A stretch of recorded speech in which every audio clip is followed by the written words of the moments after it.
الحديث الخامس عن أم المؤمنين أم عبد الله عائشة رضي الله عنها قالت قال رسول الله صلى الله عليه وسلم من أحدث في أمرنا هذا ما ليس منه فهو رد. رواه البخاري ومسلم. وفي رواية لمسلم من عمل عملا ليس عليه أمرنا فهو رد.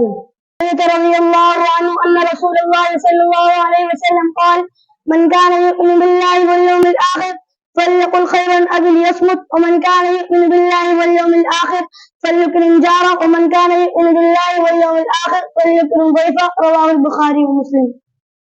الحديث الثاني والعشرون عن أبي عبد الله جابر بن عبد الله الأنصاري رضي الله عنهما أن رجلا سأل رسول الله صلى الله عليه وسلم فقال أرأيت إذا صليت المكتوبات وصمت رمضان وأحللت الحلال وحرمت الحرام ولم أزد على ذلك شيئا أدخل الجنة؟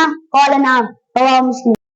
نصر نصروا نصرت نصرتما نصرتم نصرت نصرنا نصرت نصرتا نصرنا نصرت نصرتما نصرتن نصرت نصرنا ينصر ينصران ينصرون تنصر تنصران تنصرون أنصروا ننصر تنصر تنصران ينصرنا تنصرين تنصران تنصرنا أنصروا ننصر انصر انصرا انصروا انصري انصرا انصرنا لا تنصر لا تنصرا لا تنصروا لا تنصري لا تنصرا لا تنصرنا ناصر ناصران ناصرون ناصرة ناصرتان ناصرات منصور منصوران منصورون منصورة منصورتان منصورات ضربا ضربا ضربوا ضربت ضربتما ضربتم ضربت ضربنا ضربت ضربتا ضربنا ضربت ضربتما ضربتنا ضربت ضربنا يضرب يضربان يضربون تضرب تضربان تضربون أضرب نضرب تضرب تضربان يضربن تضربين تضربان تضربنا أضرب نضرب اضرب اضربا اضربوا